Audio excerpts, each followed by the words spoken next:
Several key officials of both the Philippines and the U.S. held a very important meeting today, which centered mainly on ensuring security in the region. During the meeting, the U.S. officials reaffirmed the most powerful nation's commitment to help its ally in the event of foreign aggression in disputed territory. Bea Bernardo has the full report. Foreign Affairs Secretary Enrique Manalo and Defense Officer in Charge Senior Undersecretary Carlito Galvez Jr. met their U.S. counterparts for the 2+2 ministerial dialogue in Washington. Defense cooperation between the two allied nations was discussed. According to Austin, the United States will allocate $100 million as infrastructure investments in EDCA sites in the country. This will make way for Filipinos to have more jobs. 4 additional EDCA sites had been recently announced by the Philippine government. The two countries are also finalizing some rules, particularly on the number of troops and military assets to be placed in the EDCA sites.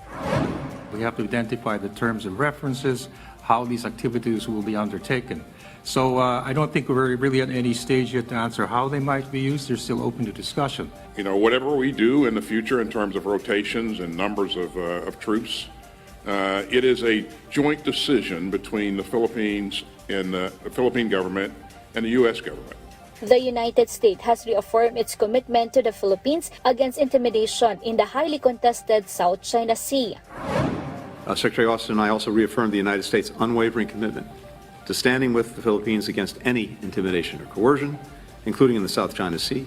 Both allied countries condemned China's gray zone activities in the South China Sea and encouraged Beijing to recognize the arbitral ruling in favor of the Philippines. The U.S. also bared their plans to have joint patrols with the Philippines, Japan, and Australia. Meanwhile, Galvez believes that China will not be angered by the Balikatan exercises that started yesterday. We don't expect any violent reaction, considering that this exercises is intended for our collective defense with the U.S. and other allies. China has earlier said that the cooperation between the Philippines and the U.S. should not interfere with the issues of the South China Sea as well as their interests. The Philippines and the U.S. are also working on a security sector assistance roadmap to bolster the defense capability of the Philippines. Bea Bernardo for The Nation.